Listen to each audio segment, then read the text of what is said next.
যদি ঠিক মনে হয় যে BCB related, not BPL, BCB তে লাস্ট মনে হয় এরকম কোনো গাড়ি দেওয়া হয়েছিল আমরা যখন খুব সম্ভব ফার্স্ট টেস্ট যখন আমরা জিতি ওই সিরিজটায়, তাও আমার ভাই পেয়েছিল, নিশানের একটা গাড়ি ছিল।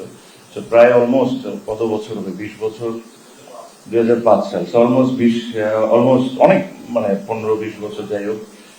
এটার পর এরকম আবার এই চেরি উদ্যোগটা নিচ্ছে। আমি সুমন ভাইকে ধন্যবাদ জানাতে চাই। আমি নিজেও এই ব্র্যান্ডের সাথে অনেক বছর ধরে অ্যাসোসিয়েট ছিলাম, আছি। সো এটা এই একটা জিনিস, it is a matter of proud for me, because এরকম বড় বড় কোম্পানি যতটুকু বাংলাদেশ ক্রিকেটের সাথে অ্যাসোসিয়েট হওয়া শুরু হবে, এটা আমাদের ক্রিকেটের জন্য বেটার, প্লাস আমাদের ক্রিকেটারদেরকেও একটা ইনসেন্টিভ দেওয়া কোনো সিরিজে ভালো করার জন্য। তো এই কারণেই খুব ছোট এই সেরিমনিটা হবে। আমরা একটু সাইনিং সেরিমনিটা করবো, করে আমরা, আমি শিওর আপনাদেরও লাঞ্চ টাইম আছে, আপনারাও লাঞ্চে ফিরে যায়, আর ইনশাল্লাহ যে আমাদের যে লক্ষ্য আজকে বাংলাদেশের যে খেলা, ওই খেলাটা আমরা কমপ্লিট করব। আমি একটু রিকোয়েস্ট করবো সুমন ভাইকে অল্প কিছু বলার জন্য। কিছু না, কিছু না, জাস্ট আপনার অ্যাসোসিয়েশন টুয়ার্ডস উইথ বিসিবি, আপনি কেমন? আমি থ্যাংক ইউ জানাতে চাই সবাইকে যে তামিম ভাই থাকাতে আমি ভেরি প্রাউড যে চেরির থেকে আমাকে গতকালকে আমরা ডিসাইড করেছি যে আমরা একসাথে কিছু করতে পারি নাকি। তখন আমাকে বললো যে অস্ট্রেলিয়া কাপের জন্য কি আমরা একটা আছে, ঠিক আছে তাহলে আমি একটা এই অস্ট্রেলিয়া কাপের জন্য ফ্রি গাড়ি নিয়ে যাবো, বিকজ অফ তামিম ভাই I am here today. Thank you. না, ইনশাল্লাহ। সো এটাই, মানে এটা হলো it's a good start for BCB, and I am sure ভবিষ্যতেও এরকম বড় বড় ব্র্যান্ড বিসিবির সাথে জড়িত হবে। এটাই আমাদের কাজ। এই কারণেই আমাদেরকে কিছু দায়িত্ব দেওয়া হয়েছে। সামনে ইলেকশনের পরও যে ইলেক্টেড বোর্ড আসবে, this is our part of our job.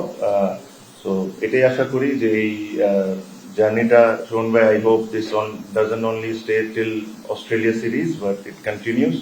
আর আমরা কিভাবে করে একসাথে কাজ করতে পারি এটা নিয়ে আমরা দেখবো। না, উইকেটে সেট হয়ে নিচ্ছে না, বিকজ আপনি যদি মনে করেন যে আমি প্রথম দিনই এসে একটা জিনিস বলেছিলাম যে আমাদের সবচেয়ে বড় যে জিনিসটা নিয়ে কাজ করতে হবে, ইটস দ্য রেপুটেশন। আর আপনি রেপুটেশনটাকে কিভাবে ঠিক করবেন?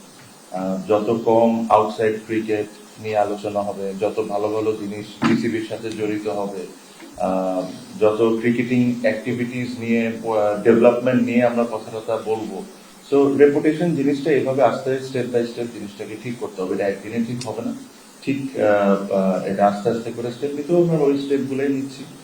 আমি আবারও বলি যে আমি যদি বসে চিন্তা করি যে কে 11 জনে খেলবে বা কে কেমনে ব্যাটিং করবে আর বোলিং করবে, এটা কিন্তু আমার কাজ না, এটা আমার দায়িত্ব না। আমার দায়িত্ব হলো বিসিবি কিভাবে করে সঠিকভাবে চলবে, বিসিবিতে ডেভেলপমেন্ট কিভাবে করে হবে, ক্রিকেটারদের ফ্যাসিলিটিস আমি কিভাবে বাড়াতে পারি, বিসিবির আয় আমরা কিভাবে বাড়াতে পারি, কিভাবে আরো স্পন্সরদেরকে অ্যাট্রাক্ট করতে পারি। These are my jobs. তো আমি ওই আমার জবের আন্ডারে যেসব জিনিস পড়ে, আমি ওই জিনিসগুলো করার চেষ্টা করছি। মার্কেটিং ডিপার্টমেন্টের chairman mister Salman Fahani, before I did this ceremony, I asked him that this is what I am doing. If you are happy, can I go ahead? উনিও ওনার অ্যাপ্রুভাল দিয়েছেন, দেখে আজকে এখানে